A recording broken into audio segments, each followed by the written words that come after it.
तो आज बात करते हैं पाइका विद्रोह की। भारत में ब्रिटिश राज के खिलाफ हुए सबसे शुरुआती सशस्त्र विद्रोहों में से एक। ये एक ऐसी कहानी है जिसे इतिहास की किताबों में अक्सर वो जगह नहीं मिली जो मिलनी चाहिए थी। तो बात है मार्च 1817 की। जगह ओडिशा। माहौल में ना एक अजीब सा तनाव था। ऐसा लग रहा था कि बस एक चिंगारी की देर है और फिर सब कुछ भड़क उठेगा। और फिर हुआ ये कि घुमसर से करीब 400 कोंद आदिवासी पाइका योद्धाओं के साथ हाँ मिले। सोचिए, ये एक ऐसा गठबंधन बन रहा था जो अपनी मिट्टी, अपनी इज्जत के लिए लड़ने को पूरी तैयार था। और इनका दुश्मन, इनका निशाना बिल्कुल साफ था। ईस्ट इंडिया कंपनी, वही ताकत जिसने इनकी जिंदगी, इनकी जमीन सब कुछ छीन लिया था। तो समझ लीजिए, विद्रोह की जमीन अब तैयार हो चुकी थी। तो शुरुआत कैसे हुई इसकी? हुआ ये कि विद्रोहियों ने सीधा बानपुर में पुलिस स्टेशन और सरकारी इमारतों पर धावा बोल दिया। और इस एक हमले ने ब्रिटिश हुकूमत में कह सकते हैं हड़कंप मचा दिया। लेकिन यहां एक बड़ा सवाल उठता है, आखिर ऐसा क्या हुआ कि ये बहादुर योद्धा जो सदियों से अपनी जमीन की रक्षा कर रहे थे, अचानक बगावत पर उतर आए?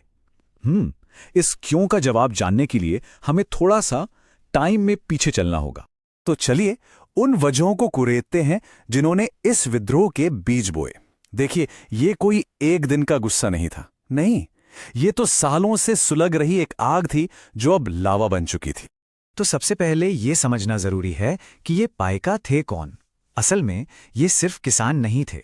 ये तो ओडिशा के राजाओं की पारंपरिक मतलब हेरिडिटरी पैदल सेना थे। इनका मान सम्मान, इनकी रोजी रोटी सब कुछ इसी सैन्य सेवा से जुड़ा हुआ था।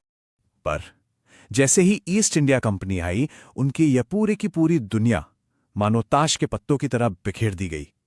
यह सिर्फ जमीन पर हमला नहीं था, यह उनकी पहचान की, उनकी जड़ों पर हमला था। तो यह बारूद का ढेर कैसे तैयार हुआ, जरा देखिए। सबसे पहले तो अंग्रेजों ने पाइकाओं की वो जमीनें छीन ली जिन पर उन्हें कोई लगान नहीं देना पड़ता था। ये उनकी पुश्तैनी जमीनें थीं। फिर उन पर लगा दिए गए भारी भरकम जबरदस्ती वाले टैक्स। और हद तो तब हो गई जब कंपनी ने सदियों से चलने वाली कौड़ी मुद्रा को बंद कर दिया और कहा, टैक्स तो अब चांदी में ही देना पड़ेगा। इससे तो आम लोगों की कमर ही टूट गई। अरे इतना ही नहीं, नमक जैसी मामूली चीज पर भी कंपनी ने अपना कंट्रोल कर लिया, जिससे उसकी कीमतें आसमान छूने लगी। और बात सिर्फ पैसे या जमीन की नहीं थी, ये तो एक राजनीतिक धोखा भी था। देखिए, 1803 में अंग्रेजों ने खुर्दा के राजा से एक डील की, लेकिन अगले ही साल 1804 में वो अपनी बात से मुकर गए।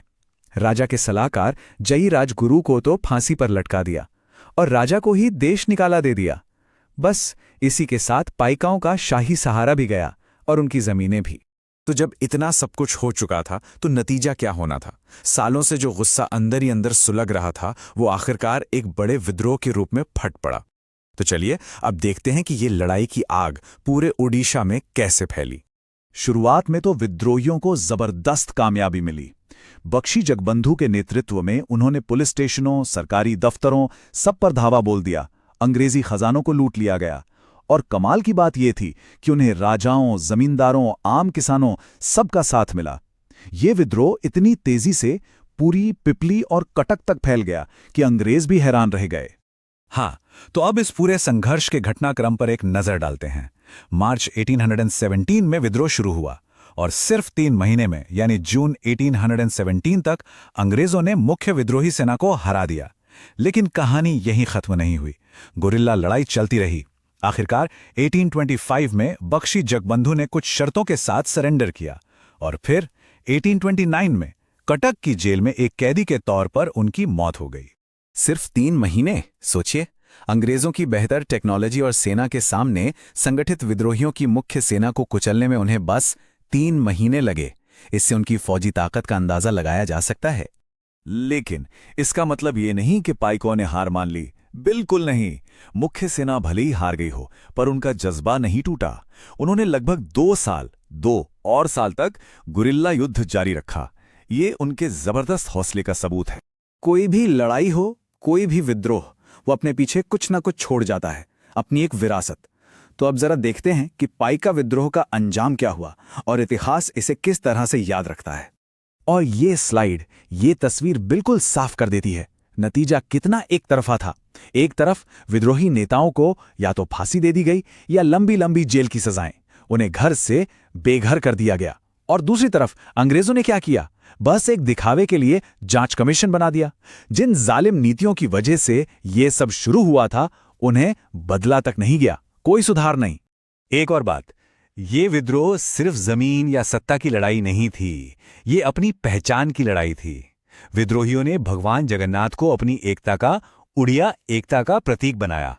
मतलब ये अपनी संस्कृति को बचाने की भी एक जंग थी। और आखिर में एक सवाल जो सोचने पर मजबूर करता है, पाइका विद्रोह 1857 की मशहूर क्रांति से 40 साल पहले हुआ था, फिर भी इसे वो जगह, वो पहचान क्यों नहीं मिली?